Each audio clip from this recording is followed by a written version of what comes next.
Hello. Monday Night Fights are on the air. Oh, Lordy. Okay. I know how to make this live. Well, it should be coming up now. Just start banging on it. Here, let me borrow it a second. Let me see if I can get it to go. Oops, sorry. Okay. Welcome to live chat. Okay, let's get on live chat here.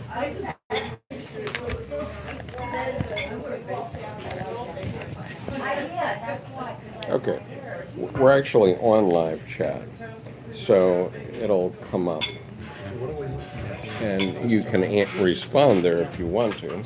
Okay, thank you for joining us this evening. We're just getting organized, and we will be starting momentarily.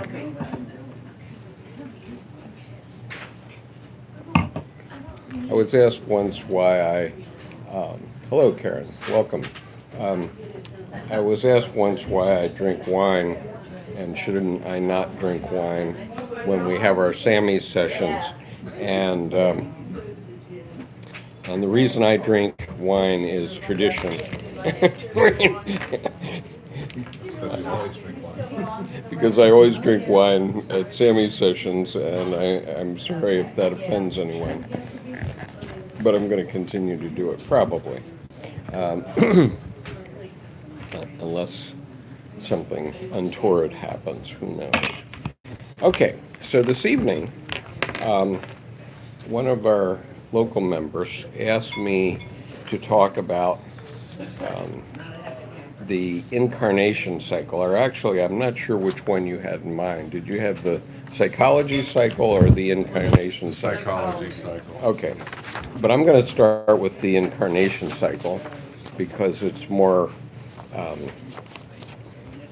ancient.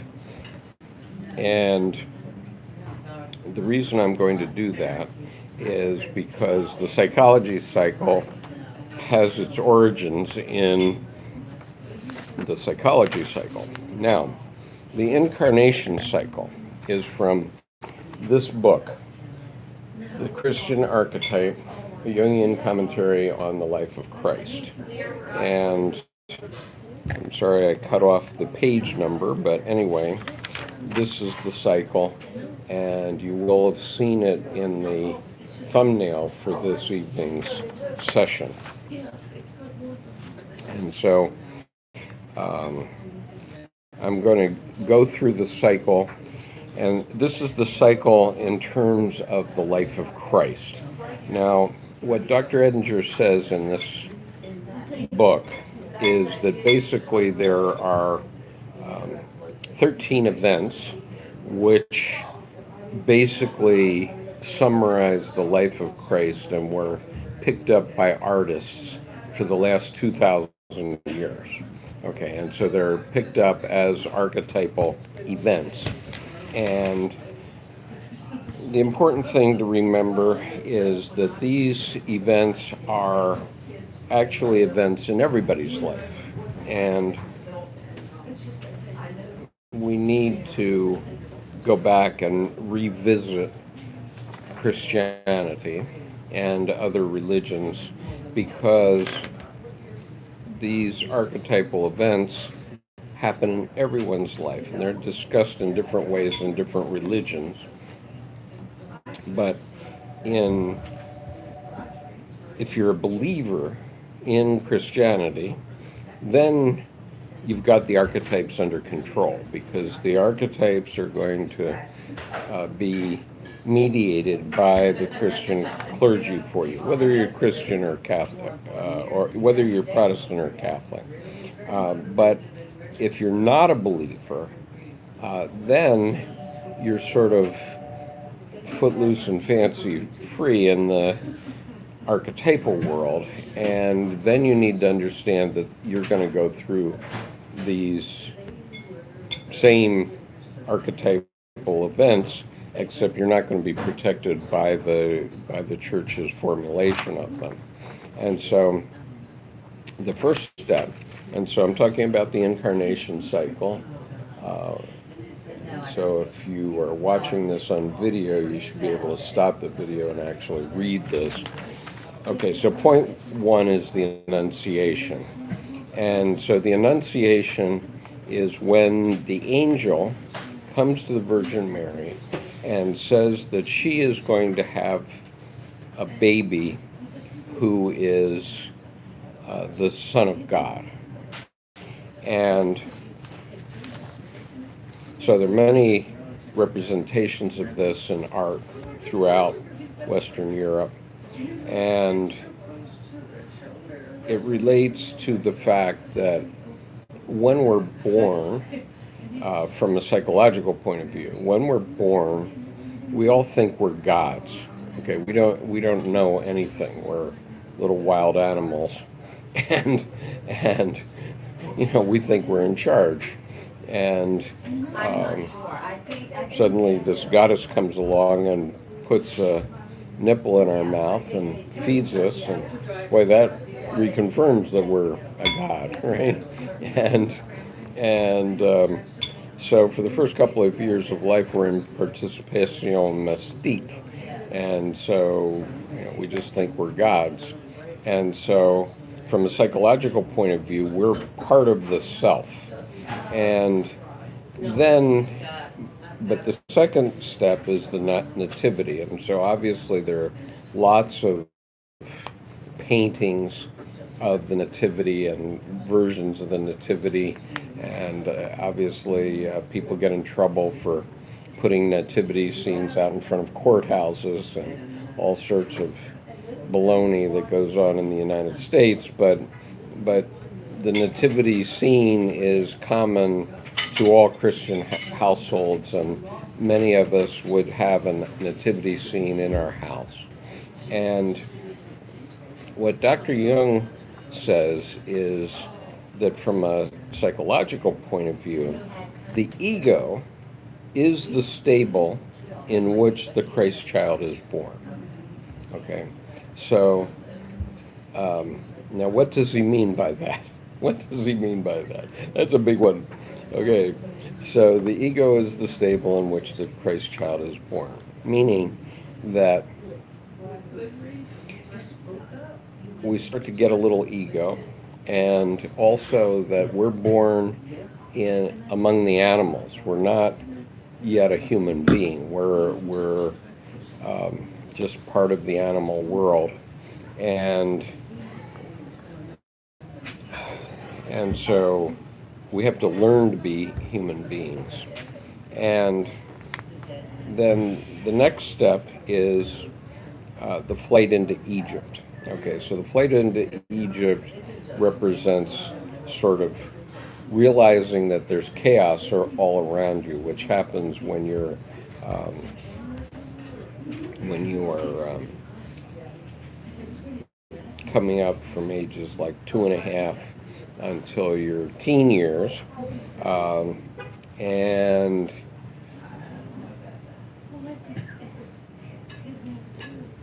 you're trying to escape that chaos, so you're trying to learn rules and order that will hold things together for you. Okay, and so obviously there are images of Christ escaping into Egypt with the Virgin Mary. Okay, so the step 4 is the baptism. Now, in the baptism in the Christ story, and so if you're a believing Christian, you would believe that this is what happened. And so so Christ comes and gets to know John the Baptist, and John the Baptist says, he's the guy, he's the Son of God, he's the light and the life. He literally says that in John 1:12 and 13. He says that Christ is the light and the life. This is John the Baptist talking, right? And the Holy Spirit comes down upon Jesus Christ in that scene. Okay, and so there are many artistic representations of the time when Christ is with John the Baptist, gets baptized. Okay, and so that basically begins his ministry, and he's ministering as the Son of God. Okay, so then What's the psychological analog there? well, just seeing that you have, you know, seeing that you have a purpose. So in Christianity, it would be, let's say, confirmation. Well, would be baptism, but because we baptize children so early, they don't know what's going on. So it's basically confirmation, which is when, if you're a believing Christian, then you're accepting that you're a Christian and you're going to follow all the Christian tenets, and you're protected from a psychological point of view by sticking with that guideline. Let's come back to that point later. Okay, could you want to expand now though? Well, when you say you're protected, in other words, that to me sounds like by being indoctrinated into the church, you really don't ever, you don't ever really explore yourself. You become whatever, you're outer directed rather than inner directed. Correct. So, in a way, you've sort of sold yourself out to be protected. Right. So I it's agree sort with of like a mafia arrangement. But Yeah, I mean that's what happens because the way Edward Edinger puts it, you're well chained up in the church, in the beliefs of the church. You know, if you don't believe this, you're an outcast, man. Go. You know, it's like Questions of meaning are not allowed to come up. right. It's like the Pennsylvania Dutch, man. If you're not a believer, then you're shunned. Get out of here. We don't want you. Okay. And What's happening with the ego when we get to the baptism stage? okay. I guess we're back online here. So what's happening with the ego is that you're understanding your calling, let's say. You're getting the first instant. Christ was given his mission. Pardon? you've become sort of a fish in the ocean of the unconscious, and so you've kind of taken on a shape, a fish shape, and you're swimming around. You may not know anything. You're not at the surface, but You're in the ocean, you're in the ocean. and you're one of the fish. Yeah, you know you're different than the ocean somehow. Right. Okay. So the fifth. So anyway, then the next archetypal image, which comes up again in many Christian images, is the triumphal entry into Jerusalem on Palm Sunday. Okay. So basically, this is sort of an adolescent thing to do, really, because Christ comes in on a donkey, but he makes it very grand, as if it's a grand entry, like it's a parade, right? And his followers are putting palms down in front of him. But it's really a mockery of a grand entry. Now, why? Because Christ knows what's going to happen, right? A week later, or not even a week later, 5 days later, he's going to get crucified, right? And so what he does is he comes in and, hi, Carl, good evening. I don't have time to read your message, but hopefully John will be able to do that in a few minutes when I take questions. We'll come back to the chat after a bit. You know, I was going to look it up, but Okay, go ahead. the donkey is that the same thing as an ass? Yeah, it's an ass. Okay, that was like highly revered as a symbol of enlightenment, I need to look it up, but I think it was the ancient in Egypt, and maybe even prior to that. But the donkey was so he may not. I mean, it may be from a Western point of view, it's seen as a mocking gesture to come riding down on a donkey, but from another point of view, it might be actually totally appropriate because the donkey was seen as an enlightened, I don't know, symbol. I'll Okay. look it up, but I have to admit that I don't know, okay? And I'm not a theologian, and I'm not going to try to give the theologian's point of well, view. the only reason it came up is because if you've ever read oh God, what's the one where the guy's turned into an ass, and then you hear the tale of Pinocchio? Persephone and Demeter. It's in. Persephone and I would Demeter. see that's the trouble with not knowing what I'm The Iliad. coming to. No. No.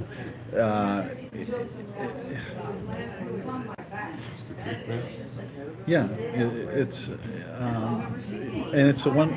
There's the only telling of Persephone and Demeter I know of, and it's in that. It's like a piece of the story, and I everybody goes, well, it doesn't fit, and then everybody else goes, well, yes, it does because it's about enlightenment. But Yeah, it's about enlightenment.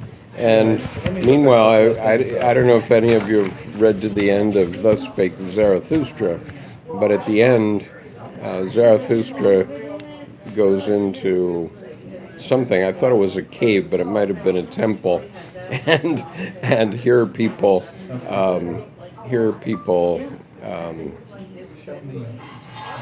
worshiping an ass, literally worshiping a donkey.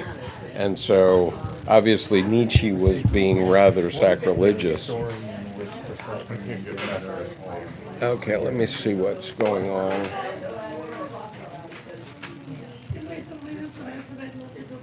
Okay, so at the bottom is this working. Sorry, we have to get our technology in better shape here, but okay. So I just sent a successful chat there, and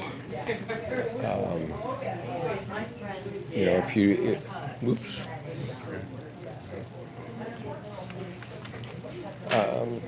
So, Carl, I know that you left a message, but we haven't seen it yet, unfortunately. But anyway, so the fifth stage of this incarnation cycle is the triumphal entry. And basically, from my modern point of view, this is where, let's say, you succeed on the football team, or it's anyway, in a way, you're mocking triumph. And in Christ's case, he was actually trying to get himself crucified. Okay, he knew he was going to be crucified 5 days later, right? And so anyway, archetypally, there are a lot of paintings of Christ's entry into Jerusalem. And so the next thing that happens 4 days later is the Last Supper. This is after Christ has gone into the temple and he's turned over all the tables of the money changers. Why? Because their rational money-changing business had no place in the sacred place, in the temple. And so he knows he's really pissed off all the powers that be in Jerusalem, and the same would be true today. If we had somehow allowed ATM machines into the lobbies of churches, there could easily be Christian fundamentalists who would come in and deface. Can you imagine?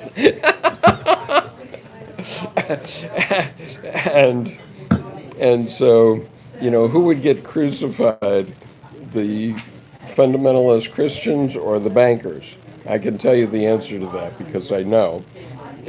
And I know in the gnosis sense is the bankers would not be crucified. So the Christians would be crucified and go to jail in modern times. Okay, I mean, just suppose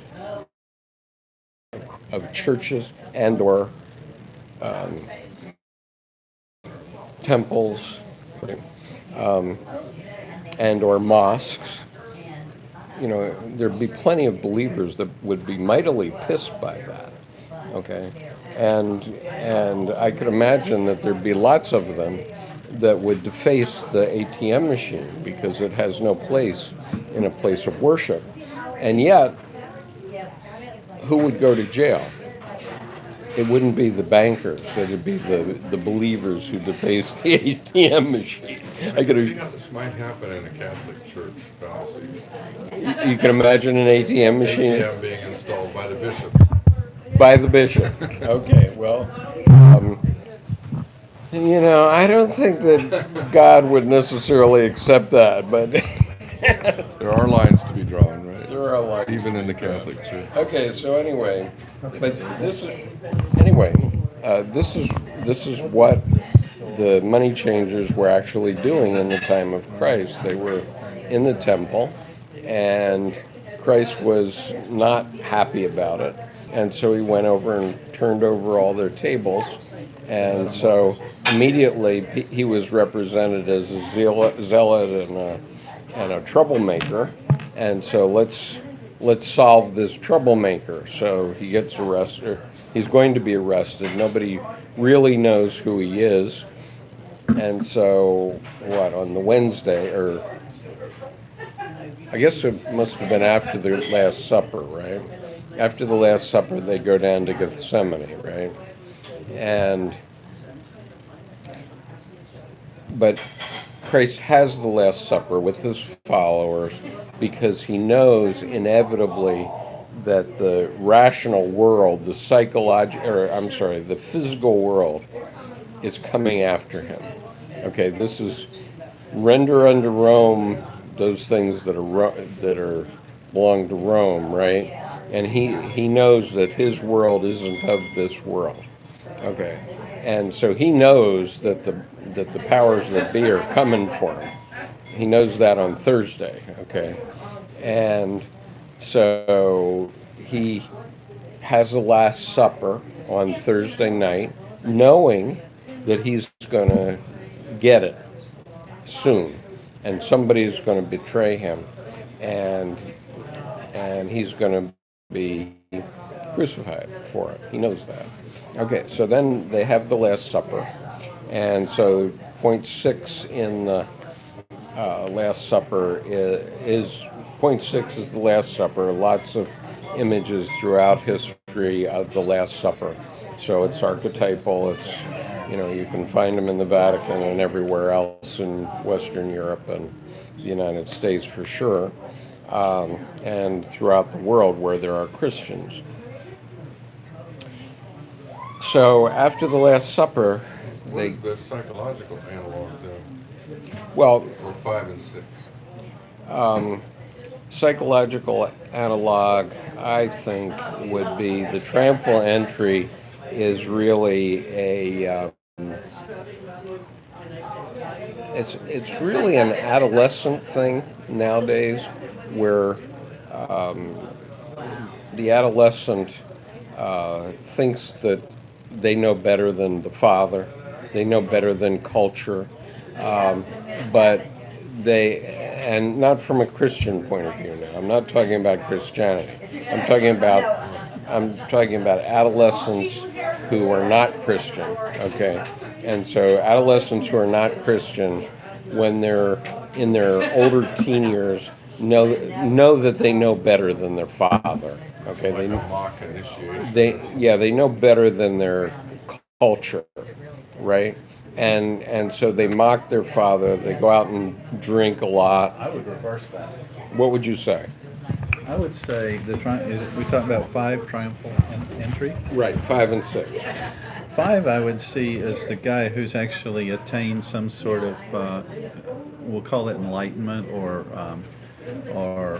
religious understanding, who's actually begun to someone who's become in touch with themselves, let's say. So they're actually an accomplished person. And the fact that he appears on a donkey and is mocked by people shows that the triumphal entry is he comes in as a whole person and has to deal with the people who don't appreciate him or what he's accomplished. In other words, if you've matured and people around you have not matured, they're going to mock you. So I think that's a triumphal entry. Well, mind you, we're not talking about religious people here. No, if I'm they're talking about religious- psychological psychological- maturity. Right, immaturity. Yeah, and if you're attaining maturity, the people around you who have not attained and don't recognize it or feel threatened by it are going to mock you. Right. Last Supper, of course. I don't know. You can go anywhere with that one. Well, okay. So when I was in high school, there was a quarterback who was like a god. Okay, in high school. Now he was the biggest kid around, and we were league champions the year he was the quarterback. And later he went on and played in the NFL. Okay, and I'm sure he went to Notre Dame. Okay, he went to Notre Dame, and so. And he was All-American, not as a quarterback, as a cornerback later on. Okay, but in high school he was like a god, a son of God. Okay, but then he played in the NFL for 10 years. Got beaten up quite a bit. So I saw him again. When he was 30. Okay, and I went to a dinner that somehow involved him. I don't know how I went to that dinner because it was long after I'd gone to Japan. But anyway, leave that aside. He was 30 when I went to this dinner, and he was basically done with his life, and so he was being honored at this dinner at this high school, and so it was kind of like the Last Supper, because he was a real estate agent, just like any other real estate agent, and like many people who make money young, he'd blown it basically at that point, and he played in the NFL. He probably made fairly good money during that time, but it was before the big money from the NFL. And, I never heard of him again after that. And so that dinner that we had when he was 30 was like his Last Supper. Huh? Yeah, that's sort of sad. Yeah. It's really sad, but but that's what happens to professional football players. Okay. But in a way, he got sort of he came down in stature among those around him, and they, in a sense, he didn't get mocked in this kind of way, but he was no longer respected in the way he used to be. And then the Last Supper, the Last Supper would be his farewell dinner. Yeah, that's what it was. It was like a Lions Club farewell dinner for the guy who had been the great quarterback.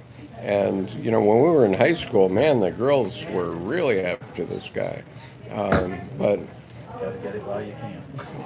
But I don't remember any girls at this Last Supper. There might have been one or two. There might have been a Mary Magdalene. Maybe it was the one sitting next to him looking like a guy.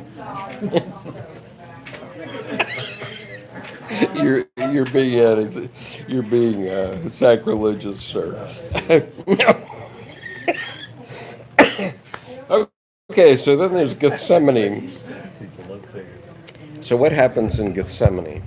In Gethsemane, Christ is having doubts, and he wants to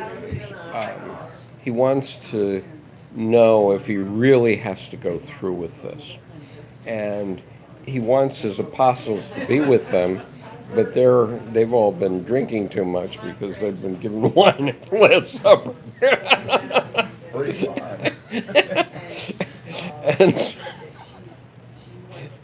I'm sorry, this is really.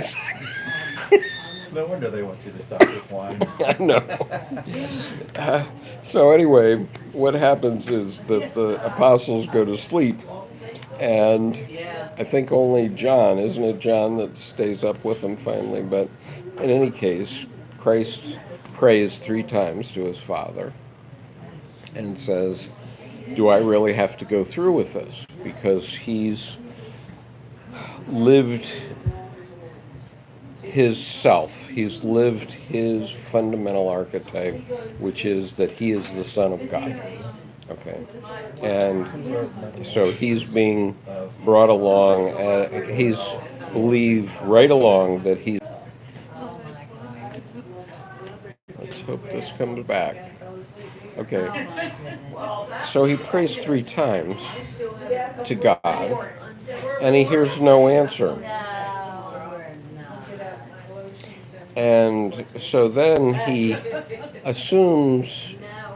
makes the assumption that this means that God wants him to go through with it, that he has to face the Pharisees and then face Herod, okay, and be condemned. Yeah, the physical world leader didn't want to do it. It was the Pharisees that sent him off, and so that's point 8, which is okay. So the great quarterback decides he's going to rape a girl, and some of the Pharisees might let him get away with that, but others won't. And so, what does the law do? What does the man do? They put him in jail or not, depending on whether what they believe. But depending on how white he is and how rich he is how much the great quarterback gets off from committing rape, right? I think so. Okay. So I mean, there are some politicians that think, if you're white enough and wealthy enough, you can get away with rape. Okay. Yes, we can discuss it. Okay, go ahead. No, I mean, they don't say you're convicted. They'll say, well, let's come to terms. We'll come to terms, right? Yeah. Okay. All right. So, then, he's sentenced, and he gets flagellated and mocked, and obviously that's an archetypal image in the crucifixion, and then he's crucified, and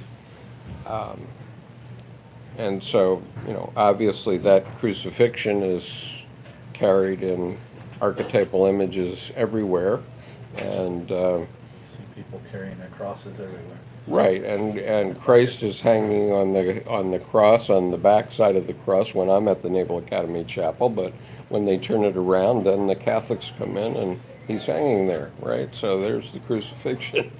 I like Leonard Cohen's characterization, a lonely tower. I'm sorry. Okay. So then there's the lamentation. So the lamentation in this case, and this is where we come to Debbie's question, and lamentation in this case, because Christ is the Son of God, but the one thing that he does that proves that he was a man and not a god, he's the God-man. The one thing that proves that he was a man is that he says, my God, why hast thou forsaken me? Okay. And so that one sentence of doubt proves that he was a man. And everything else he did in his physical life was consistent with being the Son of God. I mean, everything that we have in the Bible, everything that didn't get written out of the Bible.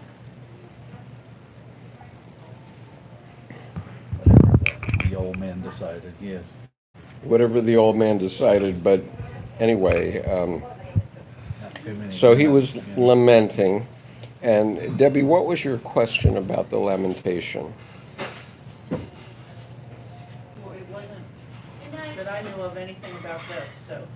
Had John email you? Okay, we'll About the go. psychological- Okay, we'll come back to this on the psychological cycle then. Okay, we're going to come back to that. Okay, so in the Christ lamentation then, he laments on the cross, but he dies, okay? And he goes into entombment. Okay, and so all these items are so archetypal that they're in Christian imagery everywhere, okay? And there are beautiful paintings by Rembrandt, Michelangelo, you name it, okay, on all these topics. Okay, I hope we're back. All right, so then the resurrection. Okay, well, he's dead. But we live in two worlds, the physical world and the world of the psyche, the immortal world. And in the immortal world, there's no question that Jesus Christ was resurrected, because we're talking about him at this table 2,000 years after he lived. And so there's just no question that he was resurrected. Okay. So he ascends into heaven. And so then we come back to 13, which is the Pentecost and the beginning of the next cycle. Okay. So now let's work through this. Okay, so what Dr. Edinger is pointing out is the Pentecost, which is when Christ comes and lets Thomas put his finger in the wound.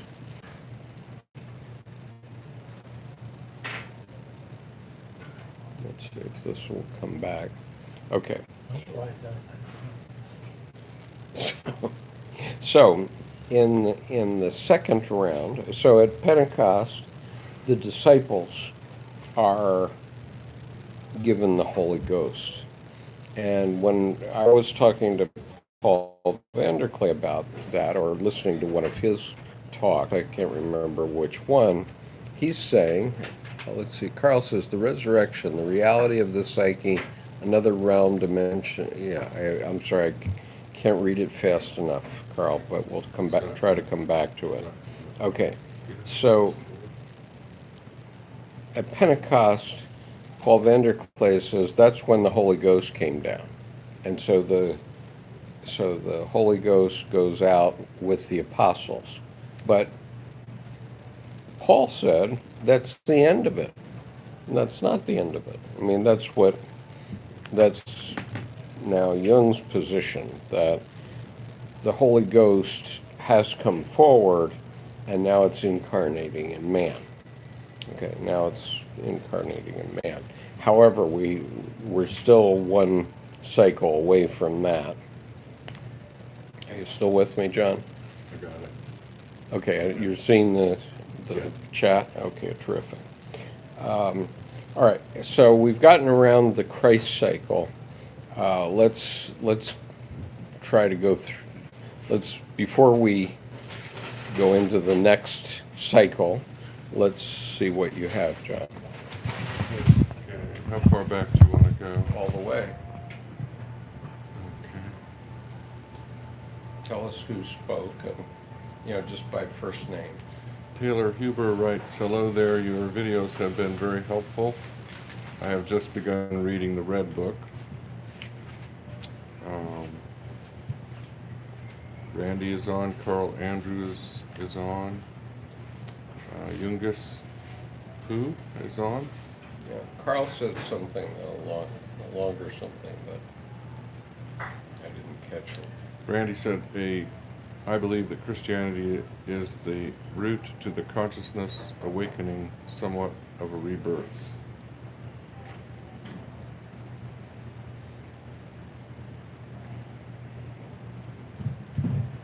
Carl Anders says, I would love to talk about that more at some point with anyone with experience in what Brandy said. Okay. The very route that most enlightened ones go through.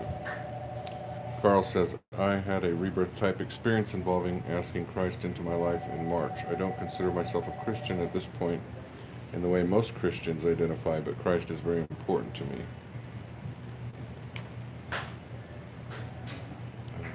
Brandy says, I do tend to see that we also go through every religion.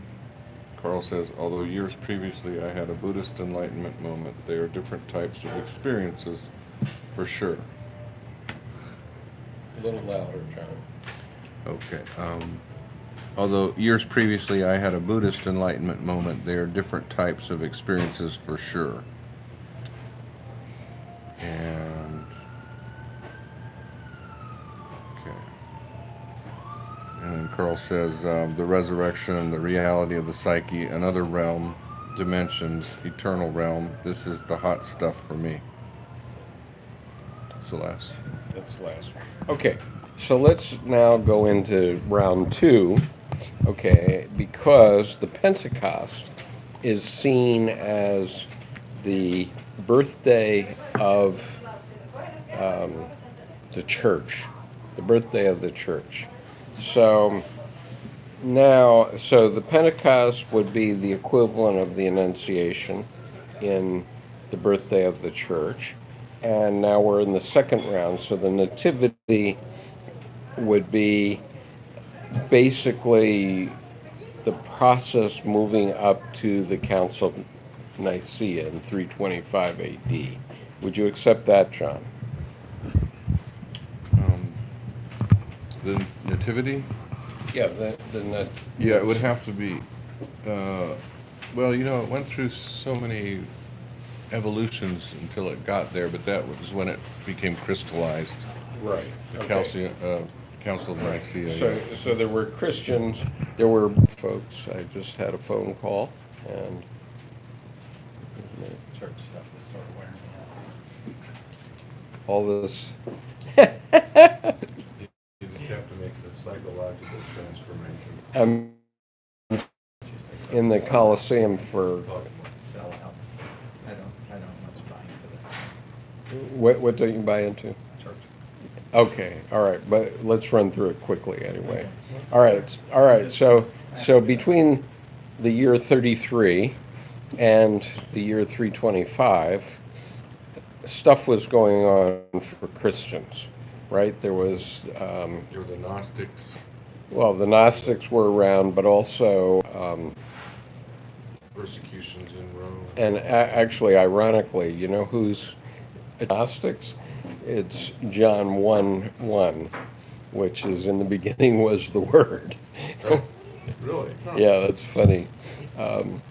But anyway, so there were the catacombs in Rome. There were Christians hiding out in the catacombs. There were Christians being eaten by lions in the Colosseum, and they didn't care. Okay, basically because they were going to see God and be with Christ, and all that stuff went on for 325 years.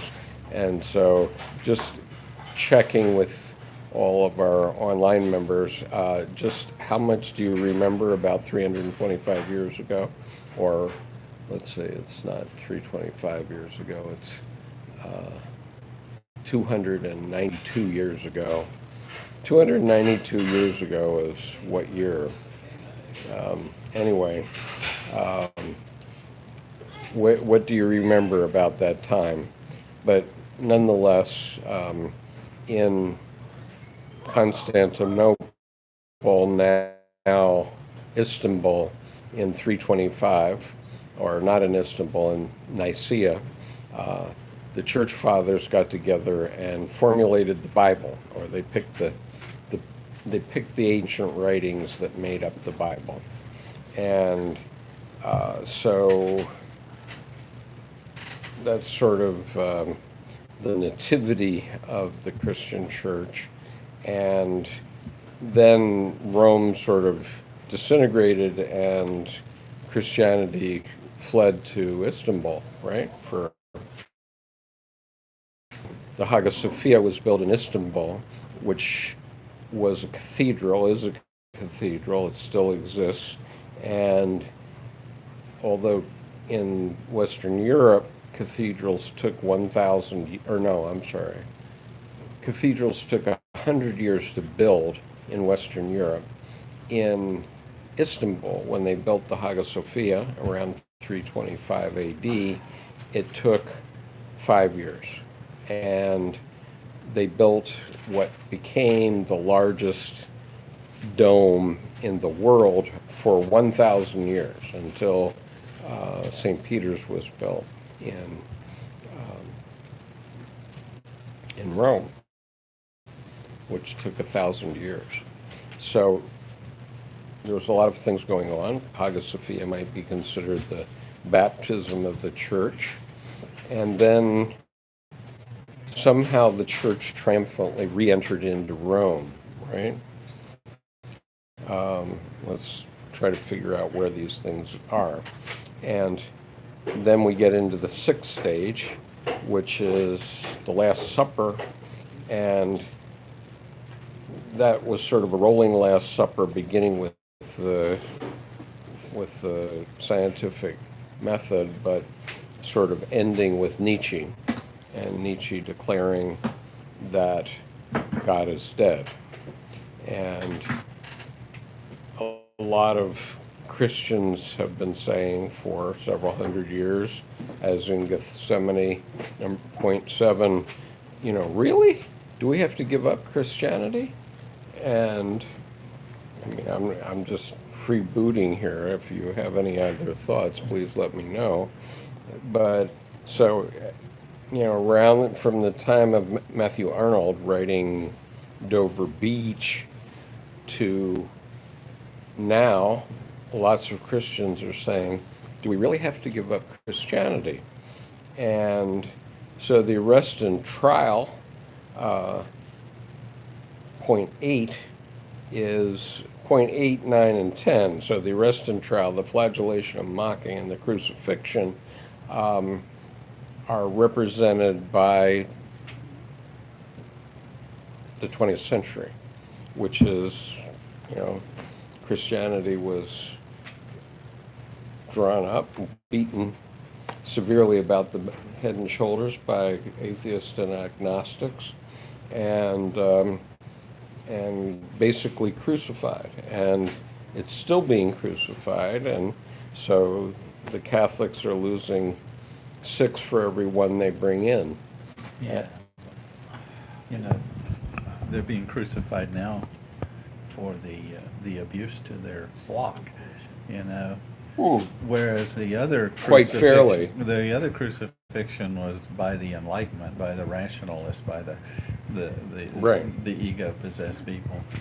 Right. So it's So there's a lot of crucifixion going on. I mean, the fact that I'm sorry, but the fact that Pope Benedict hasn't figured out that celibacy is a bad thing,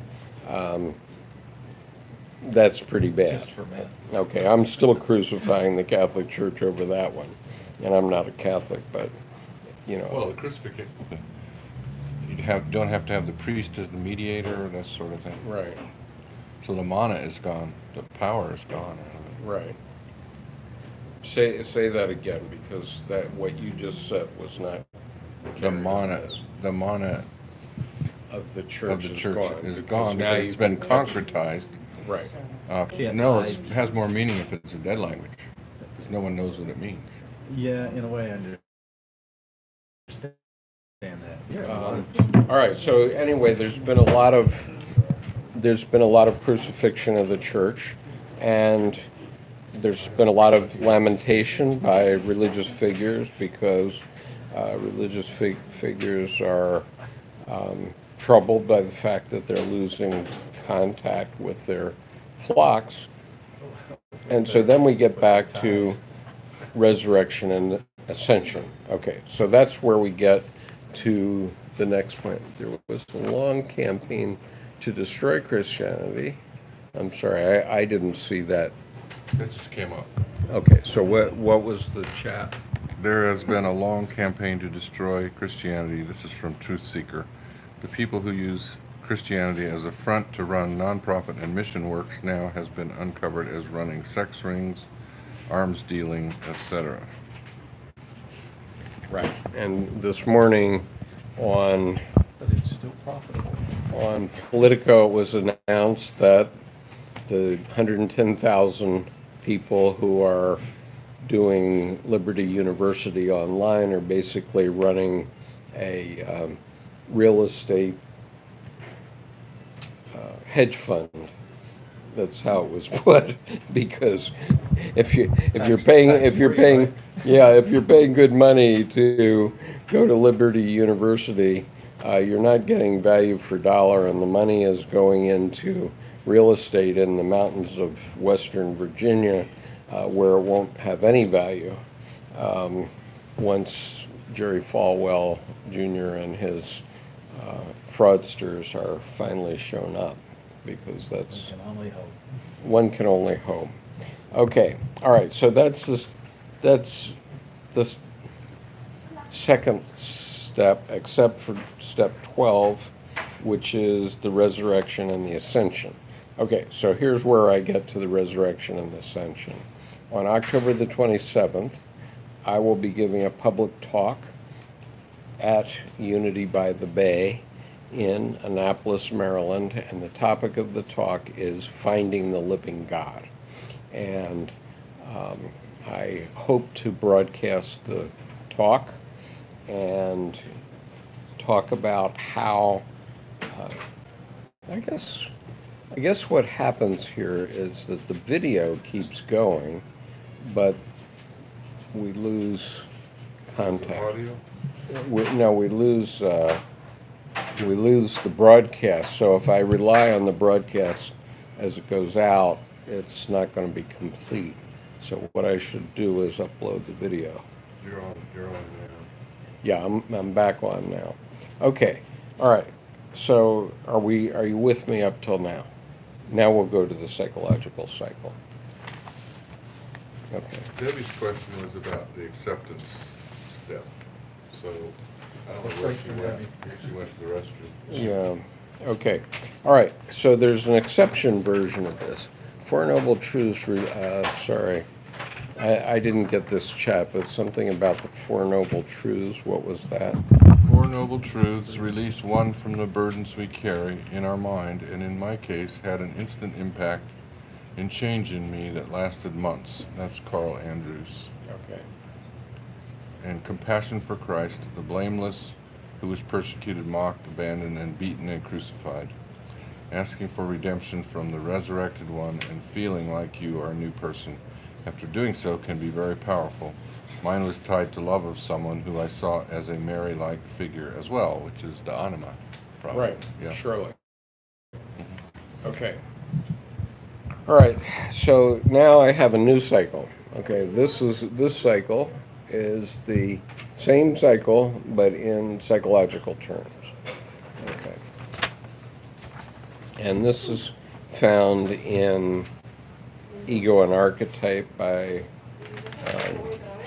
Edward Edinger. This is the book. This is a very powerful book, and I urge you to read it. Have you read it? Yeah, a long time ago. I actually hated it, but I won't go into that. You won't hate it. Well, Some people I don't. put a few tabs on it because I loved it, but I found it pretty interesting. Yeah. I think I just thought it was beating me over the head. okay. So the psychological cycle. That's much Okay, we're in the psychological cycle now. Okay, That was my question today.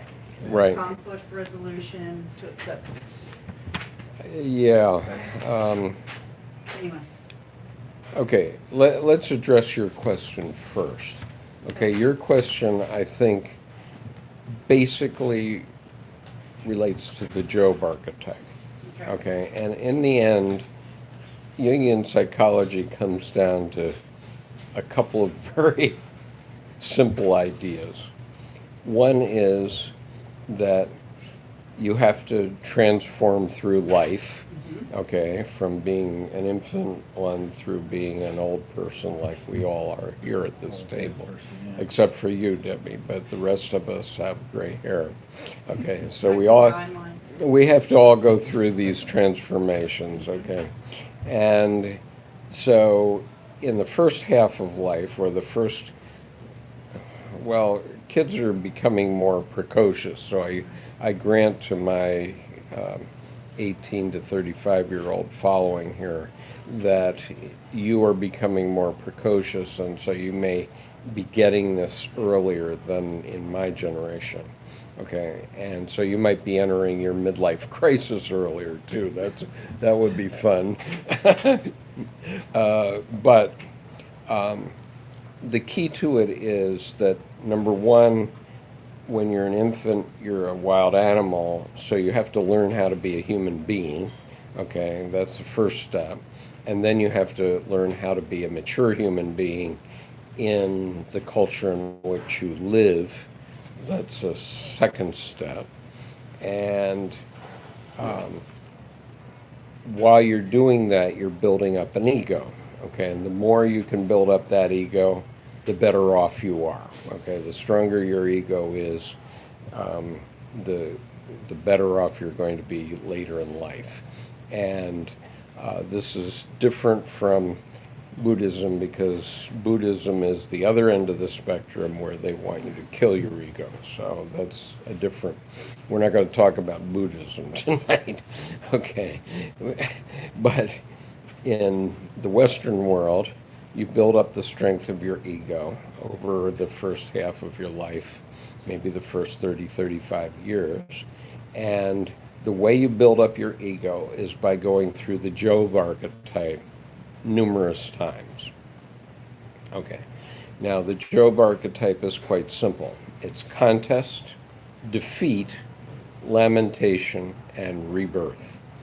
4 steps.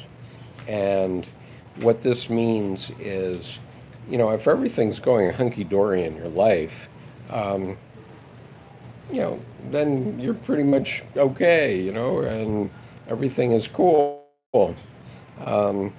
But most people don't have that luck. And so you're going to run into a barrier at some point. And when you run into that barrier, you're going to be defeated, okay, somehow. Okay, you're not going to make it into law school, or you're not going to make it into college, or whatever it is. You won't get into the program you want to be in. Whatever it is, you're going to be defeated. And, you know, this starts with your mother toilet training you. So when you're 2 years old and you've thought that you were a little king or queen because you were, you know, this goddess just kept sticking this nipple in your mouth and everything was hunky-dory, you know, that was wonderful. But all of a sudden, when you're 2 years old, that goddess starts to do something, whip up on you in some way to toilet train you. And that's a defeat, okay? And that's a realization that you can't be that way anymore. I mean, you have to learn how to be, you have to mature at least enough so you can get yourself to the toilet by the time you're 3. And I mean, I can't think of anything more simple than that. I mean, and so the reality is that you're going to be defeated. And then you have to lament about that, which means you have to think about it. And then once you think about it and you learn, okay, then if I go to the toilet, I'm not going to have to sit with wet diapers for 6 hours or 4 hours. You think about that, and then you say, oh, okay, I'm going to be reborn into a person that doesn't do that anymore. And so that's your first experience, but then you're building up your ego, okay?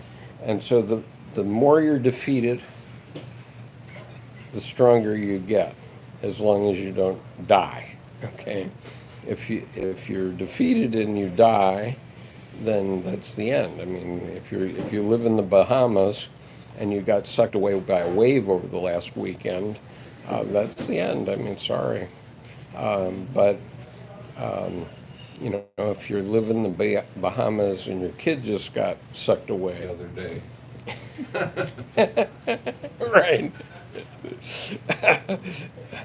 I'm sure. And Carl says most people our age, this is all foreign to them. They aren't interested, whatever. Yeah, they don't want to know. This channel is a blessing for sure. Right. Okay. So, so the adult in the Bahamas who's just had their child sucked away from them. Well, you know, what's the message to Job? Well, Job got new children. Okay, and the same with the same happened in Dr. Edinger's essay called or lecture called "Encounters with a Greater Personality," where Arjuna is being confronted by Krishna, who's his slave in the chariot right before a battle, and the slave, who is archetypally Krishna, says, "Don't worry about the fact that you're going to kill your kinsman. I'll give you new kinsmen." Okay, and that's has to happen for the people in the Bahamas.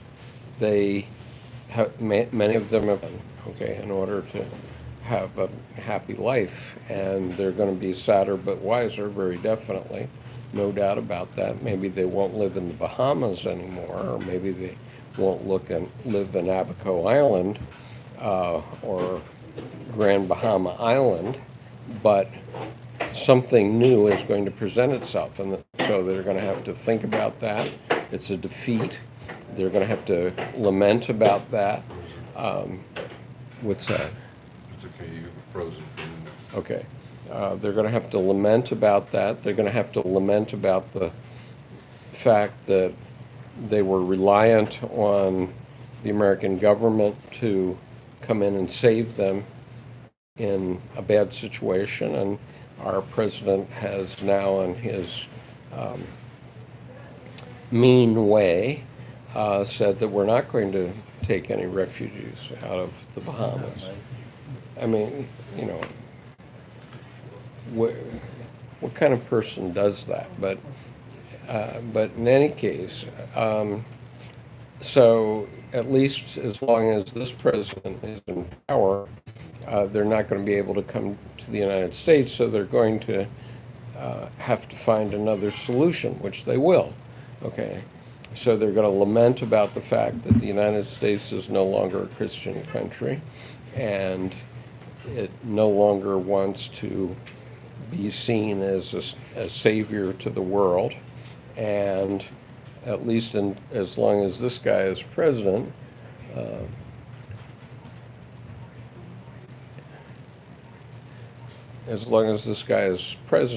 the Bahamas, the people of the Bahamas are going to have to find another solution, and let us all pray that we don't have another hurricane this season. It's bad enough what has already happened. But, you know, lest there be any doubt, global climate change has just destroyed a country.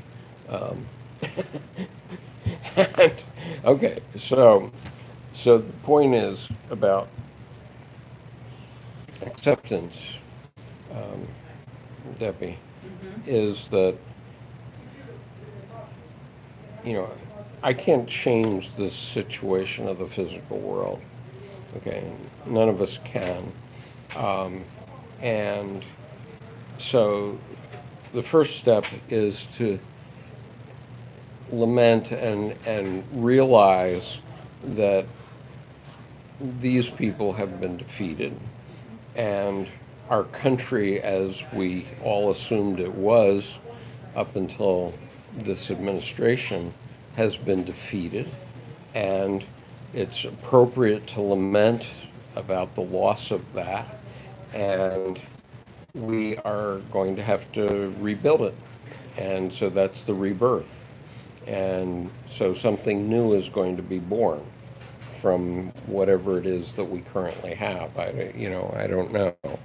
But is that helpful? I don't know if that's helpful. Yeah, I've always gone the best I can to acceptance. Having a psych degree, I just thought, well, if you go to acceptance in some level, you can go through all the other steps over and over and over, but if you go to acceptance of some of the reality, Right. even if it's just a little teeny part, you're making progress. Sure. And you can go around and around and Right. around. Yep. Right. So, when I was in, what grade was I? I was in the 10th grade, and I wanted to go to football camp in high school. And so during the month of August, before my sophomore year in high school, I had this vision of me being a football hero and doing this great run across a goal line. And then I got out on the field with, I weighed 125 pounds at that Lick. And, oh, by the way, the average weight of my varsity football team was 164, That's about right. right? And the heaviest guy on the team was 195. He was the center, okay? All right, but what I very quickly found out was I wasn't going to be a football star. Okay, this big guy that was the quarterback I talked about earlier, he was the football star, but not me. Right. Well, the fallback position is to date a cheerleader. Well, I already had done the fallback position because in I was trying to work on your male ego. no, because in my ninth grade, in my 8th grade year, I literally tried to be the quarterback of the weight team, and this is the 115-pound weight team. Okay, so at that time I weighed less than 115 pounds, and so I actually played third string quarterback. But what I found out was I couldn't throw. Okay, All these are kind but I had this inflation that I could be a quarterback, right? And so in my 9th grade year, I said, well, there's an easier way to be near the girls. I'll become a cheerleader. And so in my 9th grade year, I became a cheerleader. Okay. And so there were 2 guys who were on the cheerleading team, Right. and about 10 girls, beautiful girls. And I thought, well, geez, I'm going to be working out with these girls every day after school is going to be okay. But actually, no, the girls didn't care about guys who were cheerleaders. Okay, so in my 10th grade year, I decided I was going to go back to football, except I no longer thought I could be a back, so I decided to be a linebacker. Okay, you were gonna tackle people? I was going to tackle people, and I weighed 125 pounds, right? And great. the coach made me the tackling dummy, literally. I mean, and so literally he would give me this pad, this big pad that was about this, it was 3 feet long and it had handles on it and so on. And I had to hold this up, and the other guys were going to either tackle me or cross body block me, right? And so I took that. I just took it. And the interesting thing was, the thing I appreciate very much is that the coach lived across the street from us. The varsity football coach lived across the street from us. And, one time my father asked the coach, how's he doing? Because my father made a rule that he would never go to a game. Okay, he would never go to a practice, he would never go to a game because he didn't want to put paternal pressure on me. And he thought I should be doing other things, which he later helped me do, but he never went to the game. So he talks to the coach and he says, so how's he doing? And the coach says, well, he's tough. Which I guess proved out when I joined the Marines, but it didn't prove out because I was a football player. Okay, did that? You're speaking to the man rebirth something new, and then acceptance. Yeah, okay. Over and over till 35, or is that? Well, no, we go through it all through our lives. Yeah, okay. And so every time we go through that cycle, our our ego gets a little stronger. Okay. And so then the other step is that we have two streams of spirit. One is evil and one is good. Okay. Now, this was known in biblical times. And so in the first letter of John, 1 John 4:1, the message is examine the spirits, whether they be of God. Okay? And so the point is that the psyche is built of opposites. And that's how we get psychic energy at all. That's how we can get off our bed in the morning.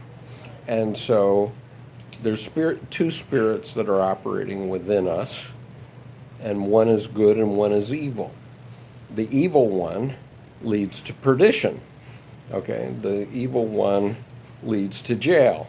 Okay, the evil one leads to destroyed marriages. The evil one leads to negative consequences of all sorts. And the good one leads to an authentic life, whatever that is. Okay, and you want to get a real life, so you want to go through these trials, these Job archetype trials, and you don't want to just be a spectator. You want to be a real life guy. And in fact, we have here somewhere, soon I will find it. But anyway, you want to have a real life. You don't want to be the guy that's up in the football stadium watching the guys down on the field having a real life. Okay, the NFL football players, they're having a real life. They're having a real experience of life.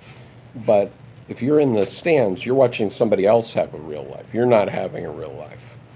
Okay, and so you need to evaluate yourself and whether you're having a real life. So there's an interesting quote here, and I think this is useful. I'm just grabbing this thinking that it's true, so I'll make this available in the handouts for today. The great thing is now and here. This is the eternal moment, and if you do not realize it, you have missed the best part of your life. You have missed the realization that you were once the carrier of a life contained between the poles of an unimaginable future and an unimaginably remote past. Millions of years and untold millions of ancestors have worked up to this moment, and you are the fulfillment of this moment. Anything that is past is no longer reality. Anything that will be is not yet reality. Reality is now. To look at life as a mere preparation for things to come is as if you could not enjoy your meal while it is hot. This is the disease, really, of our time. Everybody is chiefly concerned about the future. One admits that now things are very bad, so all the more one tries to jump out of them, and therefore they never improve. One should take each moment as the eternal moment, as if nothing were ever going to change, not anticipating a faraway future, as if nothing were ever going to change, for the future always grows out of what is, and it cannot be sound if it grows in a morbid soil. If we are morbid and don't feel this here and now, then we naturally will build up a sickly future. We have seen that in actual historical conditions, things are so bad at present because everybody lived in an anticipation of something to come. One always expected the golden age, so things got worse and worse. Therefore, in psychology and the life of the individual, it is of the greatest importance that we never think of it as merely now with the hope of something coming in the future. We can be sure it will never come when you think like that. You must live life in such a spirit that you make in every moment the best of possibilities. Okay, that's a pretty profound statement. From the Vision Seminar, Volume 6, page 185 and following, just for the record. What's the vision seminar? The Vision Seminar was a seminar that Dr. Jung run for 5 years in the early 1930s, and from like 1929 to 1934.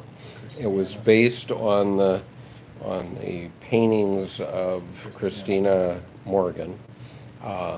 Basically, she had a lot of visions, and he interpreted them.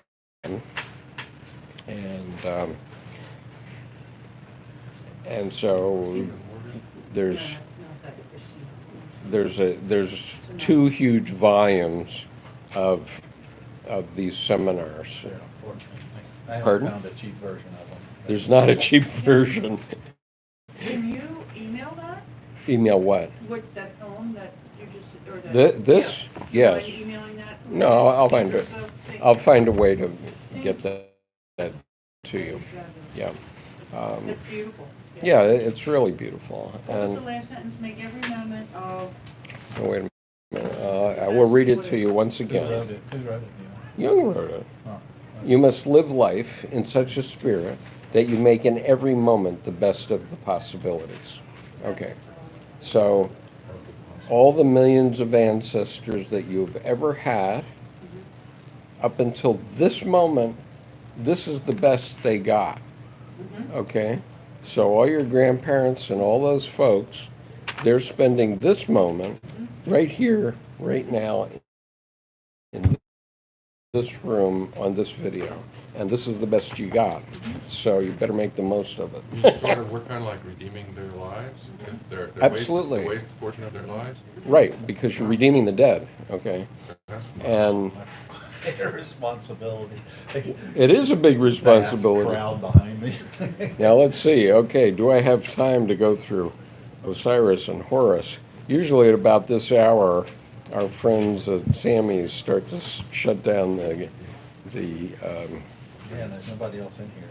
You have to leave, but thank you, Seth. Okay. Really. All right. thank you so much. That was All right. a great, wonderful answer. So Deborah and John have to leave, and so we probably ought to wrap up because we're the only people in the restaurant. So at some point in the future, maybe at our October meeting, I'll go through the Osiris and Horus thing Great. in terms of what's happening now in our politics. That's There were some comments about politics, quite a stream of them in there, oh really? just a few minutes ago, so just so you know. Yeah, okay, let me see what we got here. All right, thank you, John. I'll keep the video going for a few See you minutes next month. while I look at these. Have a good one. Thank you, you too. You know, cherish every moment. Redeem your ancestors. Except that they went across on a couple of wagons, they did it more than I did. I think back in one of my ancestors. Okay, I'm gonna had sort of Quakers. I mean, I don't know how to redeem that. starting in the late. I'm gonna start at 9:18. Far more holy than So Brandy says playing a game of duality. Yes, we are playing that game. Carl says yes. Carl says people tend to swing between poles before wisdom. If they get wisdom, my friend who was very liberal is currently a lover of Trump. My dog stopped liking him. Haha. Okay. Truth seeker. Yes, I agree. Truth seeker. Everyone need to understand FSAB 56, what it means to working Americans, okay? People feel they are losing and say, well, F the other side, this guy is for me, whether or not he really is or not. Well, that's the problem, that we have to evaluate that. Thank you for sticking with me for a few minutes anyway, Bill. Oh, I'm here. Yeah, good. I'm Brandy here in says, body anyway. live in live in the moment. Yes, important. Truth Seeker says it's meant to kill what's left of the U.S. Trump and his administration is after the pensioner and senior saving, referred to Fannie Mae and Freddie Mac ruling today. Most of Western countries' farmlands are being sold off to strangle our food supply. The rich get better at grabbing everything something will upset that might want to study their history.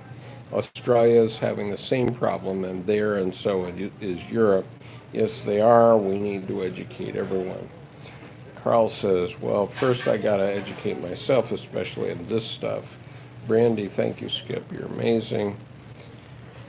Brandy of the Light, good night, everyone. Kyle, thanks. This message is held for review. Truth Seeker had said, financial crisis was planned to cheat Americans in both bailouts and their properties. Government took those two entities to backstop those mortgages. Now those entities are filled with money in banks. You're absolutely right, Truth Seeker. In fact, the financial institutions got paid double on all defaulted mortgages, once by the TARP and once by homeowners. And this is why we have bigger and bigger fiberglass here in Annapolis. Okay, I'm almost done. Good night, Carl says, good night, Brandy. It was nice to meet you. True Seeker are out to clean those profits, then crush the real estate. Nice to meet you also, Carl. Namaste, Brandy. Bless you throughout this week. Bless you here and in Maryland. True Seeker, good night. Okay, so thank you all for coming and sticking with the broadcast until the end. We still have 13 online, and I do appreciate your participation. And next week we will be from my home once again, and we'll be back here at Sammy's on October the 7th. And so thank you all for being here tonight. I'm going to terminate for now, though. If I can. Maybe not. Oh, yes. Where is